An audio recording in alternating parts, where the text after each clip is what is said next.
My name is Freya Sullivan. I am 28 years old, and last Saturday, my older brother humiliated me at his own wedding by seating me at a table with 3 toddlers and a crying baby because he said I didn't fit the vibe of his elite guest list. I was wearing the dress he approved. I had brought the expensive gift he demanded. But as I walked into the ballroom, he blocked my path, straightened his tie, and whispered, "Table 19, Freya, in the back. We need the front tables for the people who actually matter. You know, the investors, the partners. Don't take it personally, you're just awkward." He pointed to a small table in the far corner next to the kitchen doors, covered in crayons and juice boxes. "Stay there," he said, "and please don't try to talk to Cassian Holt. If you see him, he's way out of your league." Cassian Holt, the billionaire CEO of the tech giant Nebula, the man my brother had been trying to impress for 5 years. My brother thought I was just his unemployed sister who spent too much time typing on her laptop in coffee shops. He didn't know that the legendary speech Cassian Holt had given at the UN last week, the one that went viral and boosted Nebula's stock by 12%, was written by me. I am the Ghost, the highest-paid executive speechwriter in the city. And Cassian Holt wasn't just my brother's boss, he was my biggest client. So I sat at the kids' table. I colored in a placemat with a 4-year-old named Jackson, and 10 minutes later, Cassian Holt walked into the room, scanned the crowd of desperate executives, saw me, and walked straight past my brother to take the empty seat next to the toddlers. "Is this seat taken?" he asked, ignoring the stunned silence of the entire room. If you've ever been treated like a second-class citizen by your own blood, listen closely, because what happened next wasn't just revenge, it was a masterclass in karma. I grew up as the background character in the Declan Wright show. My brother Declan was the star. He was loud, charismatic, and obsessed with appearances. I was quiet. I observed. I wrote. My parents loved Declan's noise. They found my silence unsettling. "Freya, why can't you be more like your brother?" my mother would sigh. "He knows how to network. You just sit there."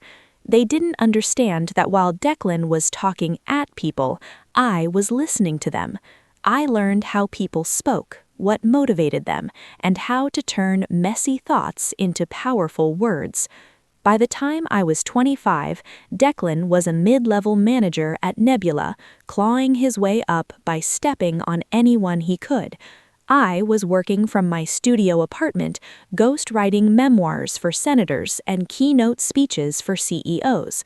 I signed strict NDAs, non-disclosure agreements. No one could know I wrote the words. That suited me fine. I made 6 figures a year, and I could wear pajamas while I did it. To my family, though, I was a failure. "So you're still doing that blogging thing?" Declan would sneer at family dinners. "It's freelance writing, Declan," I'd say. "Freelance is code for unemployed. Don't worry, when I make VP, I'll see if we need a secretary." He loved to make me feel small. It made him feel tall. The wedding was supposed to be his coronation. He was marrying Naomi, a lovely girl whose father happened to be on the board of Nebula. Declan treated the wedding like a military operation. "This isn't just a wedding, Freya," he told me on the phone. "It's a networking event. Cassian Holt is coming. The entire C-suite is coming. Everything has to be perfect." "I'm happy for you, Declan," I said. "Yeah, well, just try not to be yourself," he said. "I'm serious. No weird topics, no correcting people's grammar, just smile and fade into the background." "I can do that." "Good. I'm sending you a dress code. Stick to it."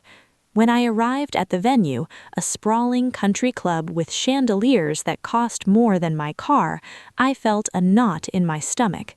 I was wearing a pale blue dress exactly as requested. My hair was done. I looked presentable. but the moment Declan saw me, his face tightened. He marched over, grabbing my elbow. "What are you doing here?" he hissed. "I'm attending your wedding." "I meant here, in the main entrance. The VIPs are arriving. You're cluttering the visual." "Cluttering the visual?" I asked, pulling my arm away. "I'm your sister." "Exactly," he said, "and you look plain. Look, I made a decision. I moved your seat." He pulled out a seating chart.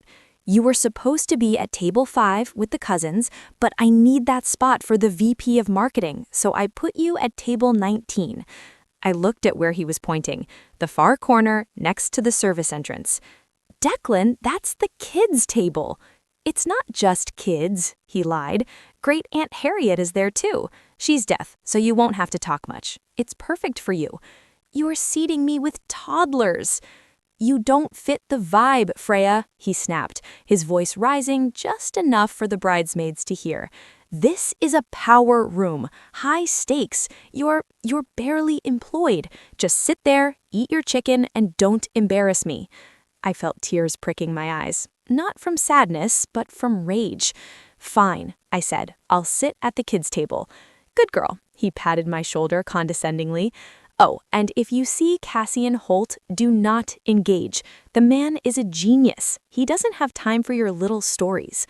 I watched him walk away, greeting guests with his fake, polished laugh.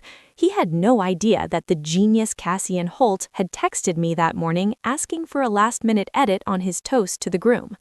I walked to table 19. It was exactly as advertised. 4 toddlers in tuxedos, 1 tired nanny, and Great Aunt Harriet, who was asleep.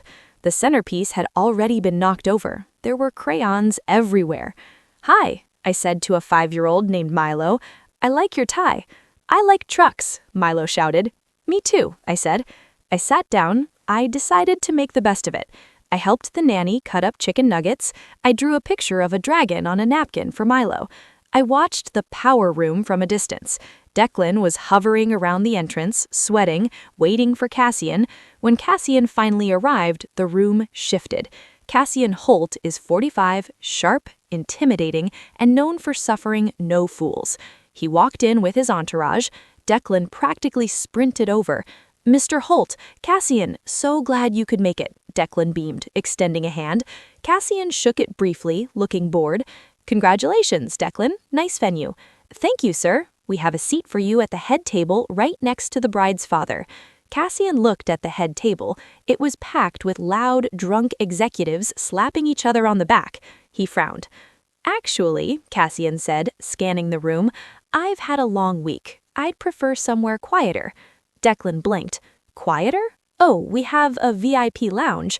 Cassian ignored me. His eyes swept across the ballroom. Table 1, table 5, table 10. Then his eyes landed on the back corner, on table 19, on me. I saw the recognition dawn on his face.